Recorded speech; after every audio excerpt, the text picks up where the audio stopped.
તો બોલ છે મકાણી હા બ્લોગર દેવરાજ આવ્યા છીએ પાવાગઢના ડુંગરે સરતા સરતા મને બહુ બધું યાદ આવી ગયું છે આખી પેઢી. આ છે પ્રવેશ દ્વાર છે મહાકાળી માના મંદિરે જવાનું. આ બાજુ તમે જોઈ શકો છો અન્નપૂર્ણા ભવન, ત્યાં તમને જમવાનું મળી જશે. તો જમવાની કોઈ ટેન્શન લેતા નહીં, પ્રસાદીને બધું તમને અહીંયાથી મળી જશે. તમે જોઈ શકો છો અહીંયા બધી બાજુ છે, આ બાજુ પણ જોઈ લો. તમે અહીંયાથી ચડશો એટલે તમને લગભગ 100 સીડીઓ જેવું ચડવું પડશે, પછી ઉપર મંદિર આવી જશે. ઉપર મંદિર દેખાય. અત્યારે ધુમ્મસના કારણે કાંઈ દેખાતું નથી, વરસાદ ને એવું પણ ચાલુ છે ને, તો બહુ ધુમ્મસ છે, તો એના કારણે કાંઈ દેખાતું નથી. આવો તમે મંદિરની એકવાર મંદિરે આવો, દર્શન કરવા આવો મારા ગાડીમાં, અહીંયાનો આનંદ લો. વાતાવરણ બહુ સારું છે, ચોક્કસ પધારજો અહીંયા. Blogger Jaypalsinh like and subscribe. ચેનલને સબસ્ક્રાઇબ કરી દેજો. જોયું બધું? તળાવ, આને દૂધિયું તળાવ કહેવામાં આવે છે. તો આવું જ છે. જોઈ શકો પાછળ કિનારો પણ નહીં દેખાતો. કેમ કે ધુમ્મસ છે અહીંયા, બાકી કિનારો તો છે. જોઈ શકો. હાલો, જય શ્રી કૃષ્ણ. આ બાજુ તમે આવ્યા પછી રિટર્ન આવશો ને, તમે રિટર્ન આવતી વખતે તમને આ ગેટની આગળ થોડા હાથ જોવા મળી જશે. આ બાજુથી આવો તો આવતી વખતે પણ ધ્યાન રાખજો. તો અહીંયાથી આ ડાબી સાઈડ જોશો તો તમને અહીંયાથી જોવા મળે. અહીંયા સીડીઓ છે, અંદર નહીં જતા, કેમ કે તળાવ બહુ ઊંડું છે અને લાંબુ પણ છે, તો ડૂબવાનો ચાન્સ રહેશે તમને. બાકી બચાવવાવાળા કોઈ નહીં હોય, તો ધ્યાન રાખજો. અમારા વિપુલસિંહ અમારે હારે છે, વિશાલસિંહ, સોરી વિપુલસિંહ નહીં વિશાલસિંહ નામ. નામમાં થોડું થઈ જાય છે. તો ધ્યાન રાખજો. તમે જોઈ શકો તળાવ બહુ લાંબુ છે.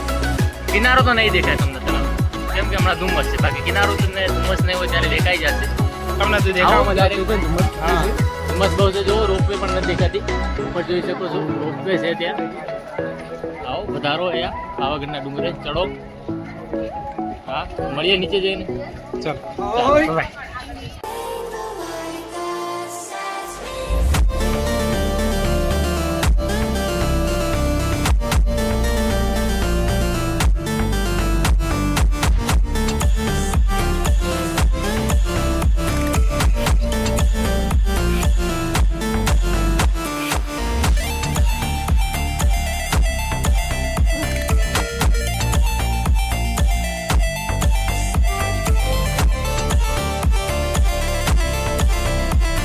ફોટા મળી જશે લાઇટિંગમાં, અને તમારે જો એવા ફોટા મળી જશે, અને કંકુની ડબ્બી ને બધું મળી જશે.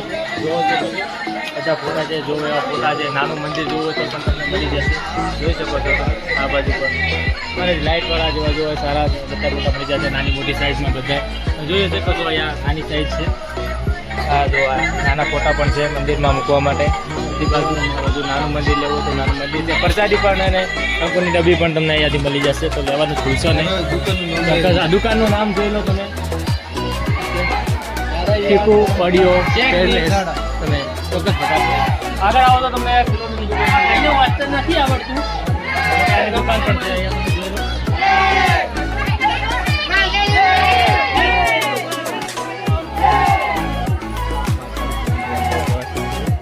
મહાકાળીમાં એમ કહો બધા થાક લાગ્યો છે, ઉતરતા ઉતરતા પગારિયા ઉતરી ગયા છે.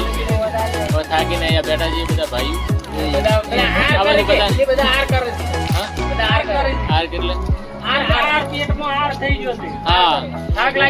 પૂરા છે, એમને પેટમાં ખાડો પડ્યો છે, હમણાં બધા ખાય છે, પૂરે છે ખાડો, આર કરે છે. જોઈ શકો છો ઓલી બાજુ. ના એ ના પાડે છે, એમને જોઈ નથી શકતા, જોવાની ના પાડે છે. ફેસ રિવીલ કરવાનું ના પાડે છે. જો કે ફેસ તો રિવીલ થઈ જ ગયા છે, તો પણ હમણાં એ ના પાડે છે કે જમતા અમારે વિડીયો નથી લેવો. કાંઈ વાંધો નહીં, ભલે તમે જમી લો, પેટમાં ખાડો પૂરી લો, પછી આપણે નીચે જઈને જમવા બેસીએ એટલે ફરી એક બ્લોગ બનાવશું સારો. સારી એક હોટલ ગોતીને જમવા જશું.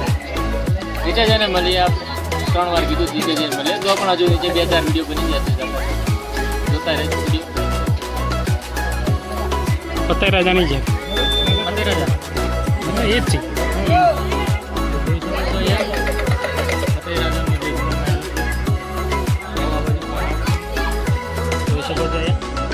ખંડેર થઈ ગયું છે. ઉપરથી જે 3 છે એ તૂટી ગયો છે, અને આ નીચેના દરવાજા પણ ખંડિત થઈ ગયા છે. આગળ જોઈ શકો તો આટલા સુધી છે. અહીંયાથી અમે રિટર્ન આવ્યા છીએ ઉપર ચડવા માટે. જો 500 પગથિયા હજુ ઉતરવાના બાકી છે, જોઈ શકો છો. અહીંયાથી નીકળ્યા નીચે. આ ગેટ છે અહીંયાનો જૂનો ગેટ, તમે જોઈ શકો છો. એન્ટ્રી માટેનો છે. એક્ઝિટ પણ અહીંયાથી જ છે. આગળ વધીએ થોડા, નીચે જઈએ.